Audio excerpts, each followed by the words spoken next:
सप्ताह भर के लंबे अंतराल के बाद एक बार फिर से बीजीटी मीडिया में आप सभी दर्शकों का बहुत बहुत स्वागत है। मैं हूं यमलेश वंजारी। बालाघाट में विकास के नाम पर 21 करोड़ 68 लाख की लागत से गर्रा की ओर जाने के लिए रेलवे ओवरब्रिज का निर्माण पूरा हो चुका है। प्रभारी मंत्री ने इस ब्रिज का अनौपचारिक उद्घाटन करते हुए फीता भी काट दिया है, लेकिन गाड़ियों के दौड़ते ही इस ब्रिज के निर्माण में तकनीकी खामियों की पोल खुल गई है। दरअसल डाउन साइड में 200 फीट का फुटपाथ ही गायब है, जो कि दुर्घटनाओं को खुला निमंत्रण दे रहा है। लेकिन कहानी सिर्फ यहीं पर ख़त्म नहीं होती है।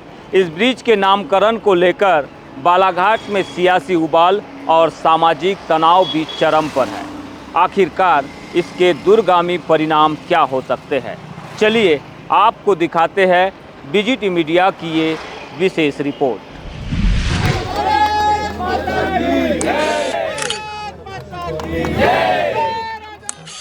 गर्रा मार्ग पर नवनिर्मित रेलवे ओवरब्रिज इस समय अपनी तकनीकी कमियों को लेकर सवालों के घेरे में है।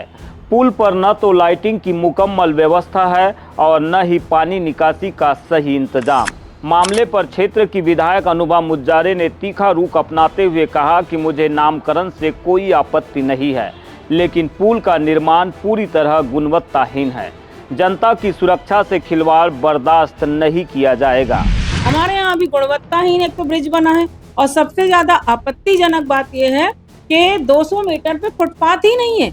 मैं अभी निरीक्षण करके आ रही हूँ, ये कितना बड़ा खिलवाड़ है। अगर दोनों तरफ से गाड़ियां आ रही हैं जा रही हैं और हैवी व्हीकल्स आ रहे हैं जा रहे हैं, और मान लीजिए फुटपाथ तो नहीं है, वैसे ही चल रहे हैं नागरिक, आप और हम चल रहे हैं, और कहीं से कोई वाहन आ गया तो हम बचाव में कहाँ जाएंगे। अभी तो फुटपाथ जहाँ रहता हम फुटपाथ पे चढ़ जाते हैं कि कोई गाड़ी आ रही, तो वहाँ तो फुटपाथ ही नहीं है। तो इस जान का खतरा, जीवन का खतरा, और इस जीवन के खतरे की जिम्मेदारी लेगा कौन? और प्रशासन कैसे आंख बंद कर सकता है? इतनी बड़ी गलती को कैसे स्वीकार कर सकता है? हम लोग तो बिल्कुल स्वीकार करेंगे नहीं। वही जब सेतु विभाग के एसडीओ अर्जुन सनोडिया से इस पर जवाब मांगा गया तो उन्होंने हमेशा की तरह एक रेडीमेड बहाना सामने रख दिया कि फॉरेस्ट विभाग की अनुमति न मिलने के कारण 200 फीट के हिस्से में फुटपाथ नहीं बनाया जा सका।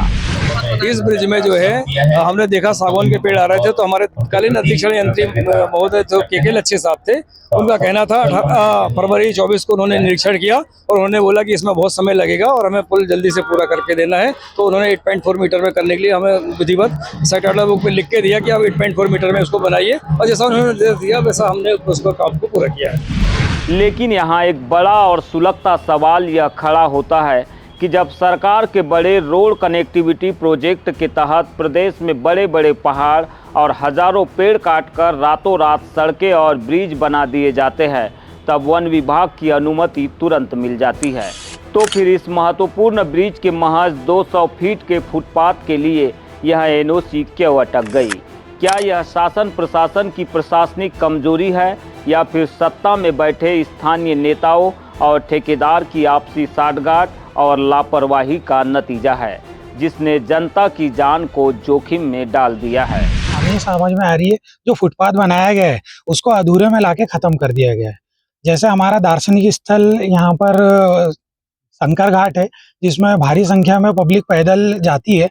जब ये यानी शिवरात्रि के समय में यहाँ बहुत दुर्घटना होने की पूरी आशंका है। एसडीओ साहब का यह तर्क गले नहीं उतरता। अगर सुरक्षा के मापदंड पूरे नहीं थे तो इतनी हड़बड़ी में आधे अधूरे पुल का लोकार्पण क्यों कराया गया? साफ है कि यहाँ नियम और जनता की सुरक्षा ठेकेदार की मनमर्जी के आगे घुटने टेक चुके हैं। लोकार्पण की चमक अभी फीकी भी नहीं पड़ी थी कि यह पुल बालाघाट की राजनीति का सबसे बड़ा अखाड़ा बन चुका है। राजा भोज के नामकरण को लेकर पूर्व सांसद कंकर मुज्जारे का एक बयान क्या आया, बालाघाट की सामाजिक शांति में भूचाल सा आ गया है। पवार समाज ने उनके घर के सामने प्रदर्शन किया, जिसके बाद पुलिस ने एफआईआर भी दर्ज कर ली है। आखिरकार इस सियासी घमासान का पूरा सच क्या है, चलिए आगे दिखाते हैं आपको यह रिपोर्ट। नगरपालिका द्वारा पुल का नाम राजा भोज रखे जाने पर पूर्व सांसद कंकर मुज्जारे ने इसे एक समाज विशेष को खुश करने वाली जातिवादी राजनीति करार दिया था। साथ में यह भी कह दिया कि राजा भोज का बालाघाट से कोई संबंध नहीं रहा है, वे परमार वंश से ताल्लुकात रखते हैं। मुंजारे के इस बयान को पवार समाज ने अपने आराध्य का अपमान माना। पवार समाज के अध्यक्ष विशाल बिसेन के नेतृत्व में समाज के सैकड़ों लोगों ने एक बड़ा सामाजिक आंदोलन खड़ा करते हुए कंकर मुंजारे के घर के बाहर बेहद आक्रामक और उग्र प्रदर्शन किया। इस आक्रामक आंदोलन और हंगामे के बाद प्रशासन ने तत्परता दिखाते हुए कंकर मुंजारे के खिलाफ मामला तो दर्ज कर लिया है, लेकिन सियासी पारा थमने का नाम नहीं ले रहा।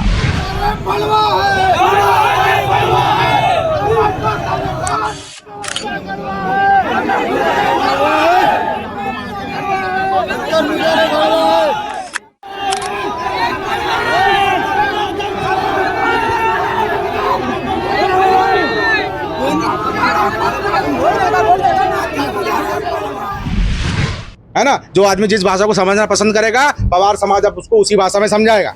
अभी है ना, एक मिनट। और आपने बोले इतिहासकार, कंकर मुंजारे कब का इतिहासकार हो गया? कंकर मुंजारे तय करेगा क्या पवार समाज अपना आराध्य किसको माने किसको नहीं माने? कोई भी समाज, चाहे पवार ही नहीं, कोई भी समाज जिसको चाहे उसको अपना आराध्य मान सकता है। हम लोकतंत्र में रखते हैं, संविधान के तहत हमको अधिकार है अपने पूजक को मानने का, जिसकी पूजा कर सके। राजा भोज हमारे सम्मानीय, हमको कुलश्रेष्ठ मानता है पवार समाज। कंकर मुंजारे तय करेगा किसका कहाँ से कनेक्शन है, नहीं है। हम पसंद करते हैं अपने राजा भोज को, हमारे हैं राजा भोज, हम तय करेंगे वो कितना पूजना और क्या नाम रखना ही रखना है। कंकर मुंजारे कौन होता है? वो इस कंकर मुंजारे। जब नगर पालिका परिषद ने 26 जगह के नाम चिन्हित कर दिए, जब प्रस्तावित पारित किया जा चुका था, उस कारण वहां नाम दिया जा चुका, तो क्या जरूरत थी कंकर मुंजारे को वहां पे ज्ञान बांटने की और हमारे राजा भोज का अपमान करने की? कौन होता है कंकर मुंजारे? कंकर मुंजारे ने झुकने से साफ इंकार करते हुए दो टूक शब्दों में कहा कि मैंने राजा भोज का कोई अपमान नहीं किया है, मेरा बयान पूरी तरह से लोकतांत्रिक मर्यादा के भीतर था और मैं अपनी बात पर कायम हूँ। माफ़ी मांगने का कोई सवाल ही नहीं उठता। उसमें पुलिस का पूरा उनको सपोर्ट है, एसपी का खास तौर से। किसी को भी ऐसे किसी घर के सामने में जाके नारे लगाना या प्रदर्शन करना ये बिल्कुल ही अनुचित है।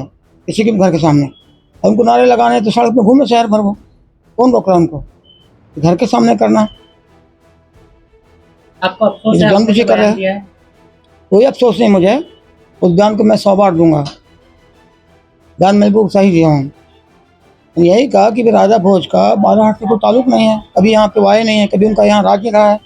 उनका राज था उज्जैन, धार, विदिशा तक, तो वहाँ पे जो भी कुछ कर सकते हैं, यहाँ क्यों कर रहे हैं उनके नाम से?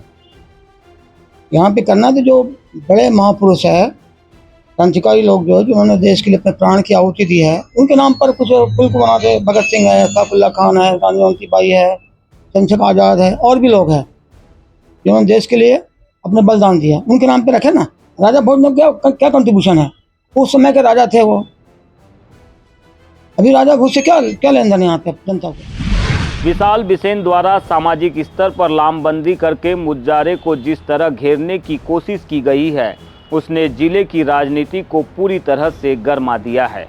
इस आंदोलन ने यह साफ कर दिया है कि बालाघाट की राजनीति अब पूरी तरह से सामाजिक ध्रुवीकरण की ओर बढ़ रही है। घर के बाहर हुआ यह हंगामा और दर्ज हुई FIR आने वाले चुनावों के समीकरणों को पूरी तरह बदलने का दम रखती है।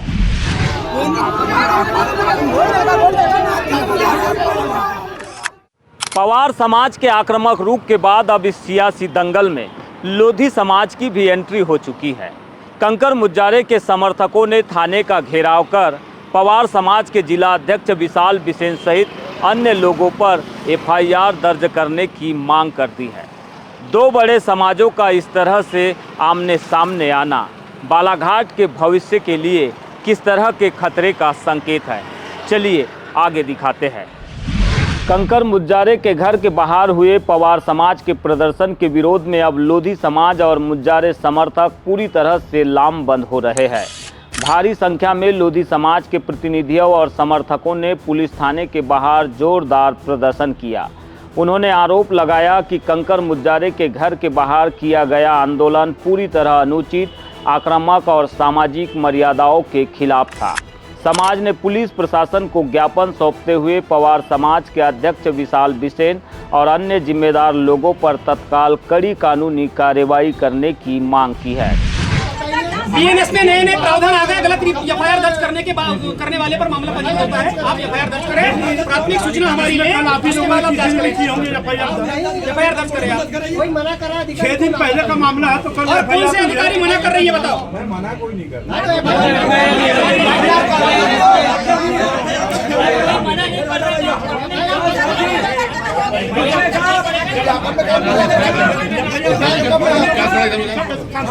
विभिन्न धाराओं में जो हमने लिखा है एफआईआर दर्ज करें। आप है तो एफआईआर ले लीजिए, जांच करते रहिए, जांच में यदि जो आप कर दोगे। अब यह पूरा मामला एक पुल के नामकरण या उसकी तकनीकी कमियों से कोसों दूर जा चुका है। बालाघाट की बहुसंख्यक आबादी में शुमार पवार समाज और लोधी समाज के बीच यह सीधा सामाजिक टकराव जिले के सौहार्द के लिए एक बड़ा अलार्म है। बयानों और प्रदर्शनों की यह जंग दोनों समाजों के बीच एक गहरी राजनीतिक और सामाजिक खाई पैदा कर रही है, जिसके दूरगामी परिणाम आने वाले समय में बेहद घातक हो सकते हैं। 21 करोड़ का यह पुल सुगम और सरल यातायात को जोड़ने के लिए बना था, लेकिन अब यह दो समाजों को तोड़ने का प्रमुख जरिया बनता जा रहा है। एक तरफ जहां प्रशासनिक और ठेकेदार की वो कमियां हैं जिन्हें पैसों से सुधारा जा सकता है, लेकिन दूसरी ओर दो प्रमुख समाजों के बीच बढ़ता गतिरोध है जो बालाघाट में सामाजिक ताने बाने को छिन्न भिन्न कर सकता है। अब देखना यह होगा कि प्रशासन इस तकनीकी लापरवाही को कब ठीक करता है और बालाघाट के ये सामाजिक और राजनीतिक अगवा इस सुलगती हुई आग को कैसे शांत करने का प्रयास करते हैं। कैमरा सहयोगी कमल के साथ बीजीटी मीडिया के लिए बालाघाट से मैं यमलेश वंजारी।